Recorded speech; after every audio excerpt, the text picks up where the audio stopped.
이제 마지막 연사를 모시고자 합니다. 정현택 명지전문대학교 명예교수님을 이제 모시고 마지막 발제를 들을 텐데요. 주제는 21세기 전환기에 있어서 시민공예의 개념과 역할에 대해서 말씀해 주실 거고요. 네, 벌써 나오셔서 뜨거운 박수로 모시겠습니다. 네.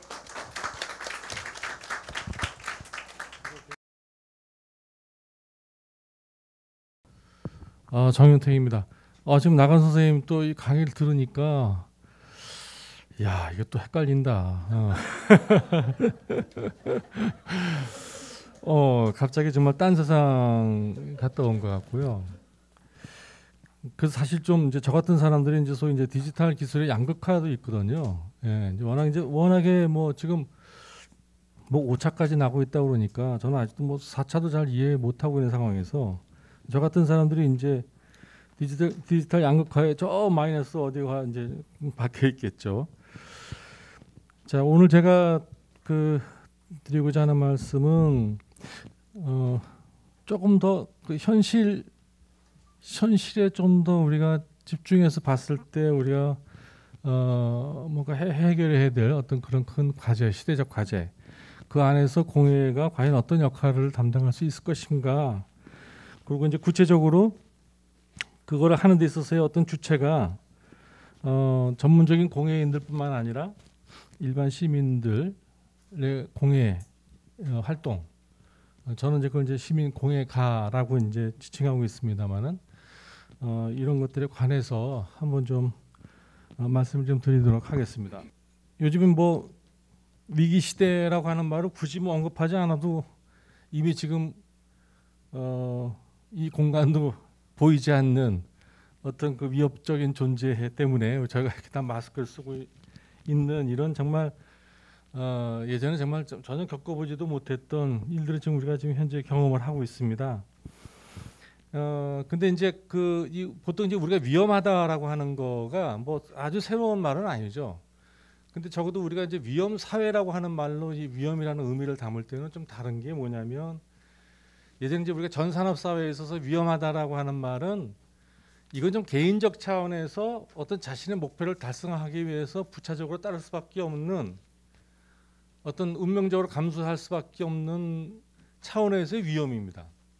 그러니까 우리가 흔히 뭐 위험을 무릅쓰고 뭘 해야지라고 할 때 그런 말을 이제 표현하지 않습니까? 근데 지금 우리가 그 위험 사회라고 지칭하고 있는, 즉 이제 산업 사회, 현재 우리 산업 사회에서의 그 위험 사회라고 지칭할 수 있는 것은 그런 개인의 어떤 목표를 이루기 위한 과정에서 어떤 그 우연히 또는 뭐 또 운명적으로 다가오는 어떤 그런 위험이 아니라 우리 사회, 우리 지금 현대 문명 사회 갖고 있는 아주 체계적이고 구조적인 문제에서 오는, 또 그것이 아주 비정상적인 문제에서 오는 그런 위협적인 요소, 이걸 우리가 이제 위험 사회라고 얘기를 합니다.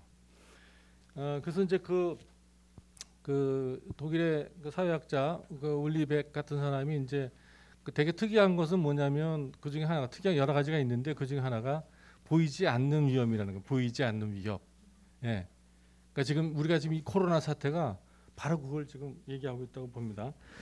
이런 좀 위험 사회에 있는데, 이 위험 사회가 뭐 단순히 팬데믹만 있는 것이 아니라 여러 가지 부분에서 지금 우리가 위험의 요소에 좀 처해져 있다 볼 수 있습니다. 경제 문제에 있어서는 아시다시피 성장은 이루어지는데 분배가 제대로 잘 맞춰지지 않은 그런 불균형 때문에 흔히 얘기하는 경제적 양극화 현상이 가수로 심화되고 있죠. 그리고 이런 경제적인 양극화 현상은 그 디지털 플랫폼 자본주의 시대에도 여전히 지금 더 가속화되고 있다. 어느 통계에 의하면 팬데믹 이후에 이 경제적 양극화가 더 심화됐다는 그런 통계도 나와 있습니다. 정치 문제로 가볼까요? 뭐 여러분들도 아마 일상적으로 느끼겠습니다만 뉴스 참 짜증이 많이 나죠. 맨날 보면은 우리가 원하는 민생과는 거의 상관이 없는 일들로 서로 치고받고 싸우고, 뭐 진영 간 뭐 어떤 뭐 이념이나 어떤 이데올로기라든지 또는 어떤 그 진영 논리에 휩싸여 가지고 국민의 어떤 삶과는 뭔가 좀 유리된 어떤 이런 정치 활동을 보면서 우리가 야 이거 대의민주주의 제도 위기가 온 거 아니냐 이런 생각들을 많이들 하게 됩니다. 그러니까 뽑을 때는 우리가 뽑아서 우리를 대신해서 일을 하라고 뽑아줬는데 뽑기 전까지만 와서 이제 살랑살랑 거리다가 뽑아주고 나면은 이제 전혀 상관없다는 식으로 얘기를 하고 일반 국민들이 갖고 있는 다양한 의견 이런 것들을 잘 수렴해서 정치에서 뭔가 그거를 서로 협의하고 소위 이제 협치를 해서 어떤 결론을 내서 그거를 정책으로 만들어서 국민의 삶을 보다 더 이롭게 만들어줘야 되는데 그런 부분들이 뭔가 좀 정체돼 있다. 그래서 우리가 이걸 포스트 민주주의라고 그래요. 그러니까 민주주의가 갖고 있는 형식은 다 갖추고 있는데 뭔가 안 돌아가는 거죠. 작동이 안 되는 이런 그 정치적 위기의 상황에 놓여져 있습니다.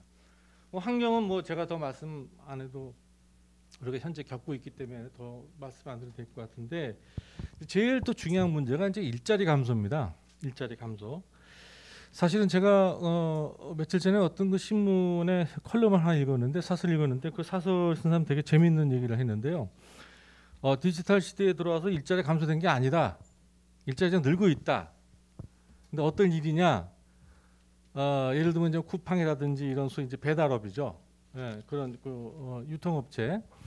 그러니까 아시다시피 요즘 플랫폼 뭐 소위 자본에 의한 기업의 형태는 실제로 그 기업이 어떤 그 물리적인 요소를 갖추고 있지 않죠. 전혀. 예를 들면 뭐 그런 뭐 택배 회사가 실제로 뭐 물건을 뭐 보관한 어떤 뭐 창고를 갖고 있다 이런 그 보관한 창고가 있는 것도 아니고 뭐 어떤 팔아야 되는 목록을 갖고 있는 것도 아니고 그렇다고 배달하는 사람이 갖고 있는 운송 수단, 소위 자동차를 소유하고 있는 것도 아니고 뭐 공장도 없고 차량도 다 각자가 그거에 하는 노동자가 다 각자 자기가 책임지고 관리하는 이런 형태의 이런 플랫폼 회사가 실제로 엄청나게 많은 특히 팬데믹 이후에 그 노동 인구가 많이 증가되고 있다고 합니다. 근데 이제 우리가 주목해야 될 것은 오히려 노동의 질이 더 나빠졌다는 데 문제가 있는 거죠. 예.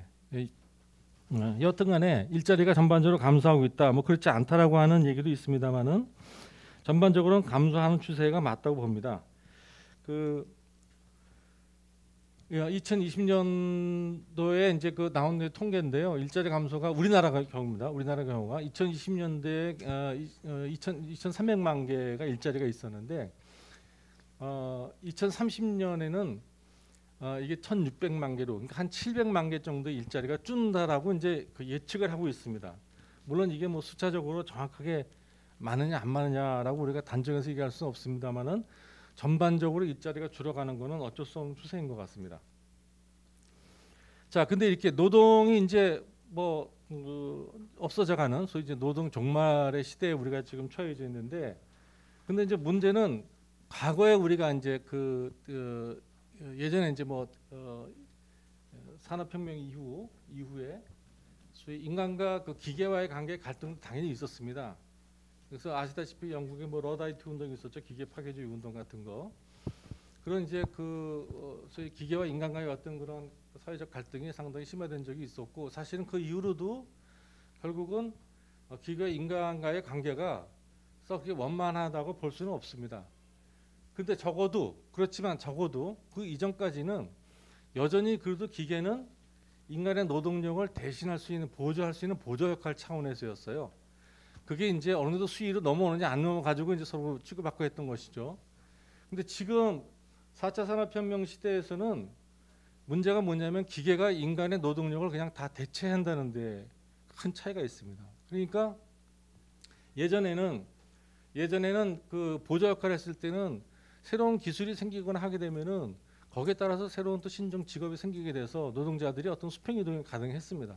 근데 지금 문제는 4차 산업혁명 시대에 와서는 일자리가 없어지니까 이동할 수도 없고, 그다음에 있다 하더라도 아까 얘기했다시피 소위 그 기술의 양극화 현상 때문에 그걸 쉽게 따라갈 수가 없어서 실제로 그 기술의 생산에 그 노동에 개입할 수 있는 여지가 그만큼 많이 줄어든다. 이제 결과적으로 하여튼 이제 일이 많이 줄어드는 것이 제일 이제 중요한 문제라고 봅니다.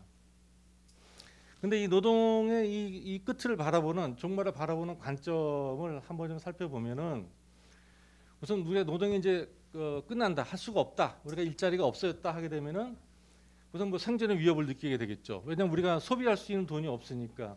여러분들은 사실은 산속에 지금 갖다 버려지면 아무것도 하다못해 뭐 하나 나물도 하나 찾아 먹을 수 없고 그죠? 뭐 하나 잡아 먹을 수 없고 그냥 굶어 죽을 거예요 쉽게 그죠?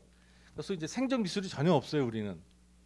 우리 스스로가 외부의 도움이 없이 우리 스스로가 할 수 있는 생존 기술이 거의 없기 때문에 유일하게 하는 거는 내 노동을 통해서 임금을 받아서 내 생존을 위한 어떤 것들을 돈으로 주고 사야 되는데 일자리가 없으니까 당연히 생존 위협을 느끼게 되고 그것은 이제 소비자의 지위가 상실된다는 어떤 위협을 이제 갖게 됩니다.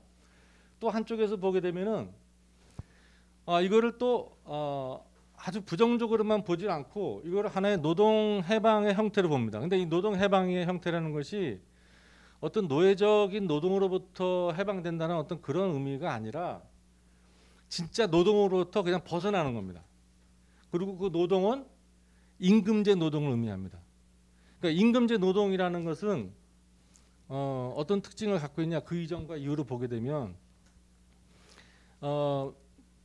과거에는 그러니까 이제 산업화가 이루어지기 이전에는 사실 노동자가 첫 번째 자기가 생산할 수 있는 수단을 소유하고 있었어요. 그러니까 도구가 내 거죠. 내가 소유하고 있었고, 그 다음에 생산된 결과물을 내가 소유할 수 있었습니다. 예. 그 다음에 그 일의 정 과정에서 분화가 되어 있지 않았어요. 그러니까 육체와 정신으로 분화가 되어 있지 않았죠. 그래서 이걸 그냥 전인적인 노동이라고 그래요. 그러니까 이 세 가지를 갖추고 있었는데 임금 노동제로 오면서 산업화되면서 임금 노동제로 오면서 그런 것들을 다 잃게 되는 거죠. 한마디로 공장에서 내가 일을 하는데 거기는 기계는 내 게 아니에요. 그건 자본주의 소유주죠. 그다음에 그 만든 물건을 내가 가져갈 수 있는 건 아닙니다. 나는 돈을 받아서 그 돈으로 내가 필요한 물건을 소비할 수밖에 없는 그런 위치가 되는 것이죠. 그다음에 세 번째는 그 노동의 형태가 질이 나던 그런 그 단순한 노동이거나 육체에 주로 의존하는 아주 단순한 반복적인 그런 노동, 이런 노동의 형태에 가게 됩니다. 이렇게 되면서 결국은 노동자의 삶, 전체적으로는 사실은 일하지 않은 사람은 없으니까 모든 인간의 삶이 대단히 피폐해지는 이 원인으로서의 임금 노동제로부터 해방됐다라고 하는 의미로 해석이 됩니다. 그래서 임금 노동제로부터 해방됐다라고 하는 이런 의미에서 보면은 우리가 이걸 탈노동이라고 얘기를 합니다. 이 탈노동은 아주 그 임금 노동제로부터 우리가 완전히 벗어난 상태에 얘기하는 것이고요. 그다음에 왼쪽에 이제 생존 위협에 대한 문제, 소비자 지위 상실에 대한 문제는 요즘에 기본소득이라는 말이 많이 여러분들 아마 뉴스상에서 많이 볼 테고요. 아마 다음 대선 때에는 이 기본소득이 상당히 중요한 그 정책의 어떤 하나의 그 논쟁의 화두가 될 것 같은 생각이 드는데요. 지금 우리나라에 그 기본소득 당도 있습니다. 그리고 여러분들이 유사하게 지난번에 한번 받아본 게 재난지원금을 받아보셨죠. 재난 상태이기 때문에 받아보신 건데 이 기본소득은 재난 상태이기 때문에 보는 것이 아니라 일반적 복지 차원에서 그냥 그 일반 국민들에게 주는 것이고요. 이 기본소득이라는 얘기가 왜 이렇게 많이 지구적으로 논의되고 있느냐. 아까 말씀드린 것처럼 노동을 할 수 없는, 노동이 상실된 시대를 살아갈 수밖에 없다라는 그 위협 때문에 이제 이 문제가 생기는 것이죠.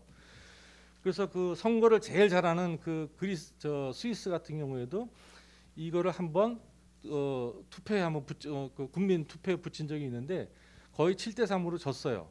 그러니까 찬성 30%, 반대가 70%인데 반대했던 이유는 딱 두 가지로 요약됩니다. 첫째는 서양 사람들이 갖고 있는 소위 노동 윤리관이 있어요. 일하지 않은 자는 먹지 말라라고 하는. 그렇기 때문에 만약에 일도 하지 않았는데 내가 보수를 받고 살면은 뭔가 인간이 타락한다라고 하는 그런 이제 문제점 하나하고, 그다음에 그 돈을 도대체 어디서 마련할 것이냐, 이거 다 퍼주다가는 이제 나라 망하는 거 아니냐, 이런 두 가지 이유 때문에 이제 반대가 됐습니다만은 여하튼간에 이 기본소득이란 말은 저 개인적인 차원에서도 보면은 이건 피해갈 수 있는 문제는 아니라는 생각이 듭니다. 그래서 결국은 이제 만약에 이제 여기 우리가 지금 이 상황에 지금 다 그 된 상황은 아니기 때문에 만약에 이런 상황이 된다고 치면 그러면 이제 탈노동된 상태에서 그다음에 만약에 내가 기본소득을 받는다고 하면 전제를 해보세요. 예를 들어 한 달에 한 200만 원에서 한 250만 원씩 그냥 무조건 그냥 받는 겁니다. 뭐 재원이 어떻게 마련됐든 간에 내가 받는다고 생각해 보시면 그러면 이제 여러분들이 일에 대한 선택에 대한 문제 좀 기준이 달라질 거예요. 뭐냐면은 그냥 내가 그 육체적으로 그냥 생물적 존재로서 내가 생존하기 위한 일을 선택하는 것이 아니라 좀 다른, 그러니까 우리가 이제 노동을 한다는 건 두 가지가 있잖아요. 뭐 기본적으로 하여튼 뭔가 우리가 생물학적인 우리 존재를 유지하기 위한 노력의 일환에 있어 노동이 있고, 두 번째가 뭐죠? 그건 이제 뭡니까? 자아실현이죠. 근데 이 자아실현이라고 하는 이 부분이 거의 철저하게 외면당하거나 차단당해 왔던 것이 사실이거든요. 예. 그래서 우리가 아무리 돈이 좀 더 벌려도 항상 행복하지가 않습니다. 우리가 지금 만약에 그 GDP가 올라간 상승세를 보면은 과거보다 더 행복해야 돼요. 보수를 더 그만큼 벌었으니까. 물론 수치상으로는 그래, GDP상으로는. 그런데 실제로 우리는 더 불행하다고 느끼죠. 그거는 바로 우리가 이런 자기가 본인이 원하는, 스스로 원하는 어떤 그런 일을 할 수 없기 때문에, 그런 환경이기 때문에 우리가 불행하다고 느끼는 것이 아닌가 생각됩니다. 그래서 이런 상황에서 우리가 이거를 노동이 아니고 임금 노동도 아니고 고용도 아니고 이걸 일이라고 하는 말로 한번 이거 구분해서 이제 한번 바라보자 이런 얘기입니다. 그래서 이제 이런 일은 정말 우리가 단순한 그냥 먹고 살기 위한 일자리가 아니라 우리 자유를 구현할 수 있는 그런 기회로서의 일, 이런 일을 이제 우리가 필요한 하는 세상을 우리가 생각해봐야 되겠다는 얘기입니다. 자, 그러면 이제 이런 일들, 그러니까 그냥 단순히 임금 노동 제해서 자신의 어떤 그냥 생존, 어떤 물리적인 생존만을 위한 건 노동이 아니라 정말 자신의 어떤 자아를 뭔가 발현할 수 있는 그런 기회로서의 노동이라고 하는 것을 이제 일로 봤을 때, 그러면 이 일과 공예가 어떻게 맞닿이느냐? 상당히 유사하죠. 예. 그 베르나르 스티글레라고 하는 프랑스 철학자가 있습니다. 이 사람이 그런 노동으로부터, 고용 노동으로부터 임금 노동으로부터 분리돼서 이걸 일이라고 이제 명칭을 하자라고 이제 주장한 사람입니다. 이 사람이 소위 그럼 이런 우리가 바람직하다고 볼 수 있는 일은 도대체 어떤 일이냐? 이거는 기본적으로 본질적으로 자동성을 획득하고 내면화함으로써 그것을 비자동화시킬 수 있을 정도로 숙달된 경지에 이르러서 뭔가 창조할 수 있는 능력을 갖고 있는 능력을 가질 수 있는 거, 이걸 이제 일이라고 합니다. 이게 그냥 말 들으면 되게 어려운 얘기인 것 같은데요. 도자기 하는 걸 한번 제가 비유를 들어볼게요. 도자기를 처음 배울 때 엄청나게 많이 숙달된 연습을 해야 됩니다. 아까 나간 선생님이 자동차 드로잉 엄청나게 많이 하니까 그냥 뭐 됐다는 말도 하셨습니다만은, 엄청나게 많은 일을 하게 되면, 반복적으로 하게 되면은 소위 그게 어떤 하나의 자동성을 갖게 되고 자동성이 내면화된다는 얘기는 그게 이제 기술로부터 해방되는 거예요. 그러니까 예를 들면 처음에 물레를 찰 때는 모든 게 다 이제 걸립니다. 물레 돌아가는 것도 방향도 뭐 걸리고 힘도 들어가고 중심 잡기도 어렵고, 그렇죠? 근데 그게 오랫동안 반복이 되면 이제 그것이 자동화된 상태로 가게 되면은 그거는 이제 그거에 대한 부담이 없어지게 돼요. 그러면서 그 이후에는 이제 자신의 어떤 감정이나 정서나 이런 것들을 거기다 불어넣을 수가 있는 것이죠. 그 지점에서 이제 창작이 일어난다, 창조가 일어난다, 이렇게 이제 스티글레르가 얘기를 하고 있습니다. 그리고 그거를 알므로서의 활동이라고 얘기합니다. 그런 노동은, 그렇게 창작할 수 있는 노동은 알므로서의 활동이다, 이렇게 얘기를 하고 있고요.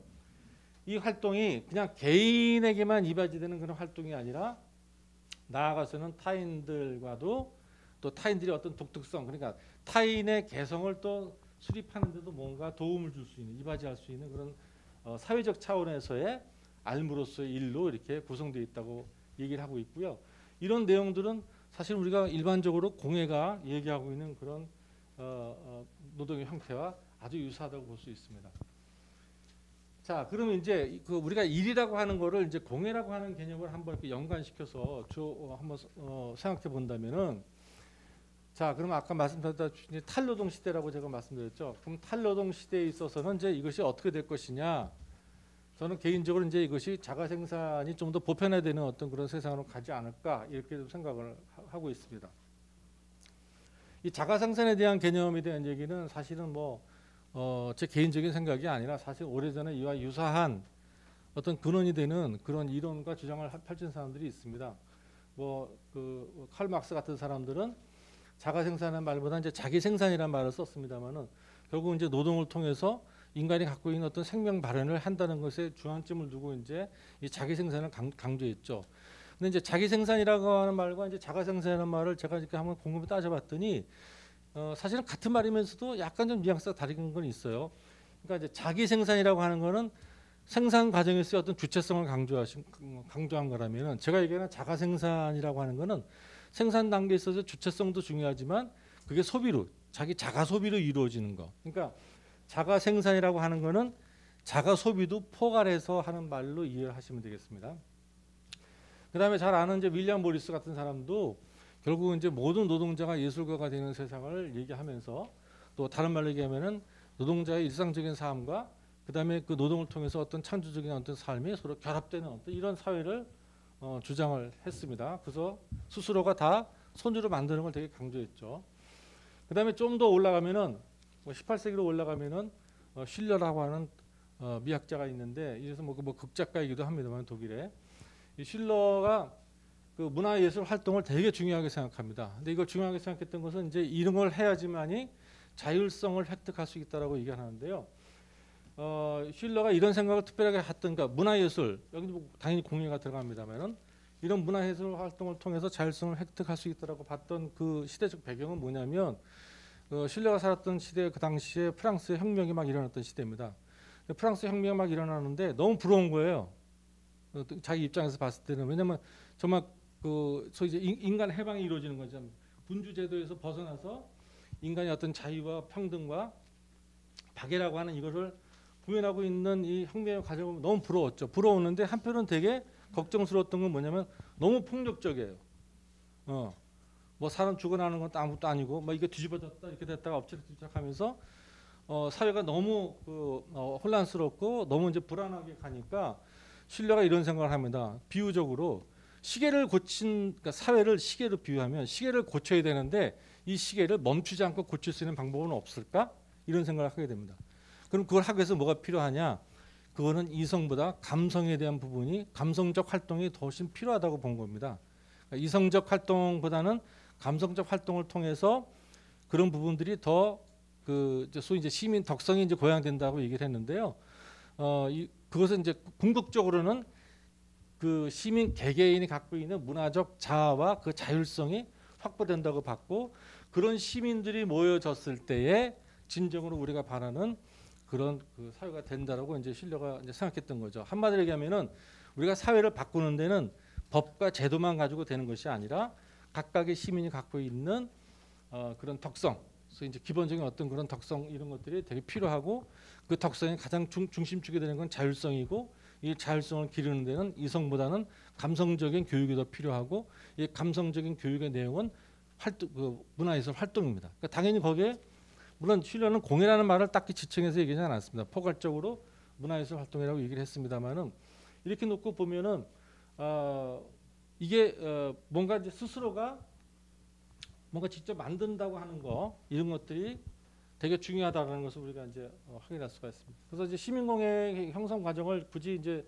단계별로 얘기하면은 임금 노동의 종말이 오고 그다음에 탈노동 시대가 왔고 그리고 이것이 이제 아까 방금 얘기했다시피 이제 자가 생산과 자가 소비스로 들어가면서 이것이 결국 이제 시민공예의 개념으로 이제 발전된다 이렇게 저는 보고 있습니다.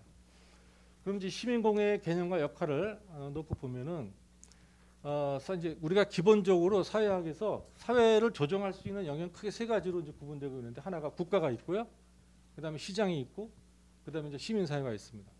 그래서 이제 국가는 이제 공정성을 중요히 생각하고 시장은 이제 효율성을 되게 중시하고요, 시민은 상호성을 되게 중요하게 생각합니다. 근데 전반적으로 요즘의 시대가 이 조정 역할에서 어디로 옮겨오고 있냐면은 시민사회 쪽으로 점차적으로 옮겨오고 있는 그런 추세를 보여주고 있습니다. 그래서 우리 주변에 뭐 시민정치, 뭐 시민경제, 뭐 시민사회 뭐 이런 말을 많이 듣고 있죠.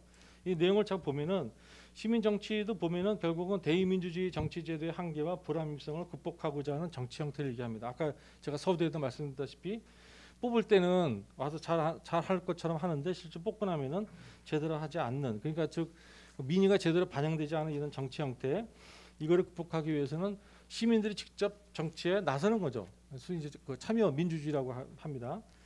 이것을 이제 하는 어떤 시민 정치가 강조되고 있고요.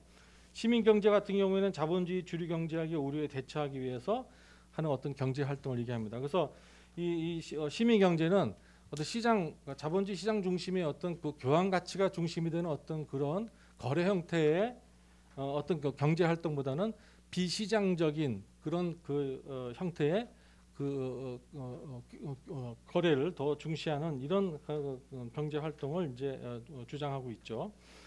여기에 이제 그 시민 사회는 국가나 시장의 권력 독점에 대응하기 위해서 시민의 참여를 기반으로 한 시민사회 권력화를 지칭한다, 이렇게 볼 수가 있습니다.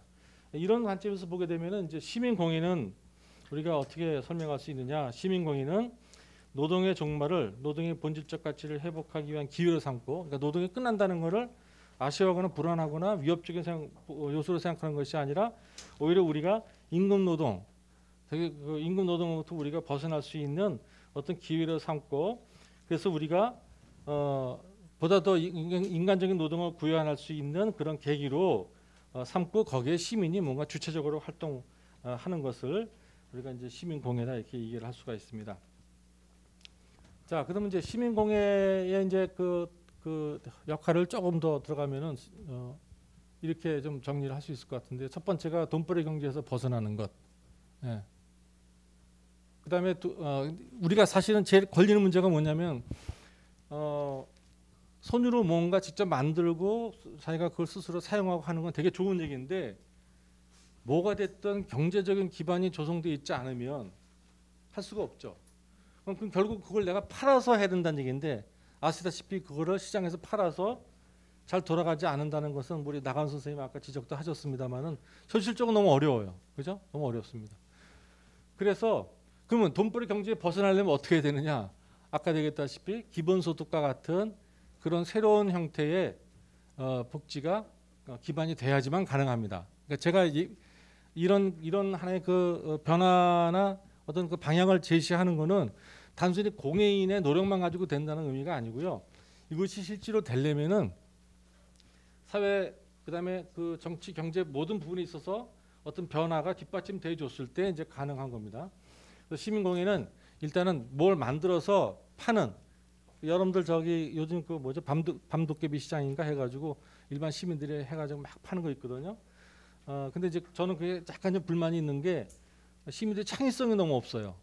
너무 그냥 만들어서 파는 거에만 주력을 하다 보니까 시민 개개인이 갖고 있는 어떤 그런 창의성을 발휘하는 것이 없어서 좀 되게 아쉬운 부분이 있습니다만은, 돈벌이 경제에서 벗어나서 정말 자신을 정말 그 보여줄 수 있는 어떤 그런 공예 활동을 하는 것을 얘기합니다. 그다음에 두 번째는 경제적 합리성이 적용되지 않은 활동 영역의 사회적 증대. 그러니까 이것도 역시 이제 시장으로부터 탈피를 얘기하는 것이죠. 그래서 이제 비시장에서의 어떤 공공의 영역에서 이 시민공회를 통해서 시민들이 서로 그 교류하고 만나고 소통하는, 협력하고, 이런 걸 얘기합니다. 그래서 돈벌이 경제에서 벗어나는 것은 생산 주체와 소비 주체의 단일성을 이제 회복할 수 있는 기회가 오게 되고요. 또 필요나 그 충족 양식을 규정하는 데서 자율성을 회복한다. 사실 우리가 요즘에 보면 소비가 진짜 필요에 의한 소비가 아니라 과잉 소비가 많죠, 사실은. 그러니까 그 소비 욕구가 자극돼서 그냥 소비하는 것이지 정말 내가 그 필요에 의해서 하는 건 아니라는 얘기죠. 내가 만약 스스로 뭔가 만들어 쓰는 어떤 그런 삶의 패턴에 들어가게 되면은 그렇게 불필요하게 쓸데없이 많은 걸 만들거나 할 필요가 없죠. 그러니까 뭐냐면 내가 진짜 필요하고 내가 어느 정도 충족된다는 걸 스스로가 판단해서 자율적으로 선택할 수 있는 그런 자율성을 회복할 수가 있다는 얘기가 되겠고요. 두 번째 영역에서는 공적 공간에서 활동적 삶을 지향하게 된다. 이게 한나 아렌트가 되게 중요하게 얘기했던 부분이기도 한데요. 공적 공간이라고 하는 것은 그 한나 아렌트는 크게 세 가지로 얘기하고 있습니다. 하나는 노동, 그다음에 이제 그다음에 이제 그 작업, 그다음에 또 하나가 이제 뭐 행위라는 이 세 가지로 얘기하는데요. 쉽게 생각하면 이제 노동은 말 그대로 이제 먹고 살기 위해서 하는 노동입니다. 예, 막 열심히 해서 하여튼 뭐 작물을 기른다든지 뭐 하든 그런 노동을 얘기하는 거고요. 작업이라고 하는 건 되게 말이 어렵게 표현되어 있는데요. 그냥 쉽게 생각하면 그냥 만약에 그냥 뭐 그림을 그린다고 생각하면 돼요. 작업한다는 건 이제 그림을 그린다고 생각하면 되고요. 그다음에 이제 행위라고 하는 거는 이게 이제 공적 공간에서 활동을 얘기하는 건데 이것은 뭐냐면은 시민들이 서로 상호간에 모여서 협력하고 논의하고 교류하고 소통하고 이런 공간을 얘기합니다. 이런 공적 공간. 그래서 한나 아렌트가 뭐라고 얘기하냐면 옛날 그리스 시대에는 순서가 노동으로부터 시작된 게 아니라 반대 맨 밑에 있는 행위, 소위 공적 공간이 맨 위에 있고 그 다음에 작업이 있고 그 다음에 노동이 있었다는 거예요. 그 노동은 누가 했겠어요? 노예들이 했죠. 그럼 시민들은 뭘 하느냐? 시민들은 문화예술 활동을 하면서 정치에 관여를 했습니다. 시민들은. 근데 지금 현대 사회는 그 뒤집어졌어요. 노동이 제일 우선시되었죠. 그러면서 공적 공간은 되게 협소해지거나 거의 소멸돼 버린 겁니다. 그래서 결국 우리 시민들은 뭡니까? 정치권을 뭔가 그거를 반영시키기 위한 힘이 되게 축소된 거예요. 그 공적 공간이 없어졌기 때문에. 그래서 이런 활동을 하게 되면은 한나 아렌트가 얘기하는 그런 공적 공간에서 활동적인 삶을 우리가 더 활발하게 지향할 수 있다라고 얘기하게 되고요. 또 이 공예 기술과 정신을 그냥 개인이 갖고 있는 어떤 능력이나 자산으로 보질 않고 이것을 하나의 공동체의 하나의 자산으로 우리가 활용할 수 있는 그런 기회도 만들 수가 있습니다. 이런 것들이 합쳐졌을 때 우리가 소위 공생의 도구라는 공예가 그냥 사적인 소유가 아니라 공적인 하나의 자산으로서 활용할 수 있는 공생의 도구가 만들어지게 되고요. 이 공생의 도구를 통해서 우리가 공생공락할 수 있는 사회를 건설할 수 있다 이렇게 생각이 듭니다. 그래서 시민공예가를 좀 더 간단하게 좀 정의하자면 시민공예가는 과거 시장 의존적인 소비 대상자로 머물기보단 문화 생산에 직접 참여하는 시민 문화 활동가를 뜻한다. 두 번째, 공예의 가치를 시장 중심의 교환 가치와 타율적 활동보다는 비경제 영역에서의 사용 가치와 자율적 활동에 두고자 한다는 점에서 보다 근원적인 변화와 추구와 이를 뒷받침하는 문화 전략적 의미를 지닌다. 우리 사회를 변화시키는 아주 중요한 문화 전략적 의미를 갖고 있다는 얘기죠. 그러니까 과거에 우리가 여전히 사실은 우리 공예에 대한 가치를 공예 상품, 뭐 공예 문화 상품, 공예 산업 이렇게 사실은 여전히 사실 우리는 교환 가치에 더 많은 중점을 두고 있죠. 근데 사실은 물건이라고 하는 건 교환 가치만 있는 게 사용 가치가 있는 것이거든요. 예.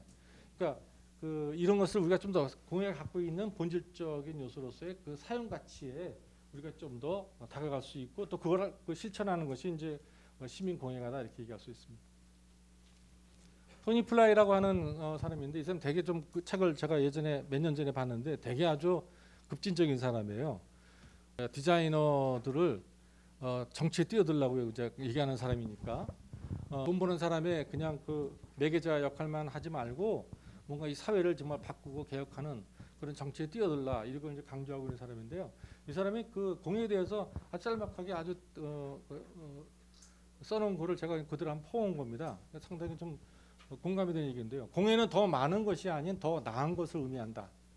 또한 생산에서 즐거움을 회복하고 그것을 일반화하는 것이기도 하다. 마침내 그것은 무언가를 만든다는 것이 동시에 자아를 만들어낸다는 사실을 깨닫는 것이다. 이렇게 공예의 역할을 얘기를 했습니다. 마지막으로 아난다 쿠마라스와미라고 하는 스리랑카 철학자의 얘기인데요. 이 사람 얘기 제가 너무 마음에 와닿았던 거는 시민공예가를 표현하는 데서 이만큼 좋은 말이 있을까 싶어서 제가 여기다가 옮겨놨습니다. 마지막으로 드리고 싶은 말씀이 예술가가 특별한 인간이 아니라 모든 인간이 특별한 예술가입니다. 이것이 바로 좋은 노동의 형이상학입니다. 이렇게 얘기를 했습니다. 이 말이 정말 우리 시민공예가를 형성하는데 아주 중요한 표현이 아닐까, 토대가 아닐까 이런 생각이 듭니다. 제가 사실은 지금 원고를 가지고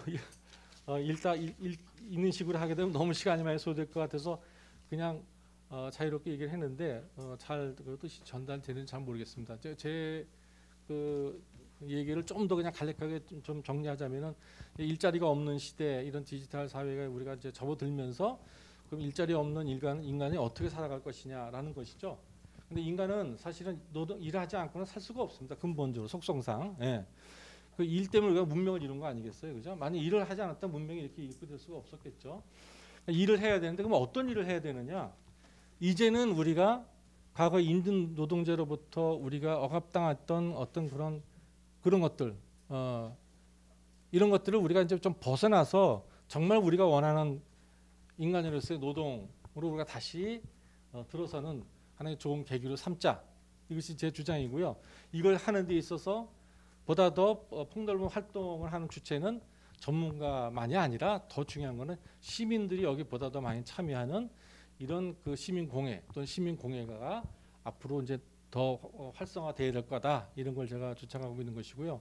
마지막으로 이 모든 것들이 되는 데 있어서는 공회가들만의 활동만이 되는 것이 아니라 아까 얘기했다시피 뭐 기본소득이라든지 등등 이런 여러 가지 사회 변화가 같이 뒤떨어졌을 때 보다 더 이것이 가능한 세계가 될 거라는 생각이 듭니다. 여기서 마치도록 하겠습니다. 네, 고맙습니다. 정현택 교수님의 말씀을 들으면서 저희가 일에 대한 의미 그리고 이 시장에 대한 의미 그리고 공예라고 하는 것에 대해 다시 한번 이제 고민하게 됐었습니다.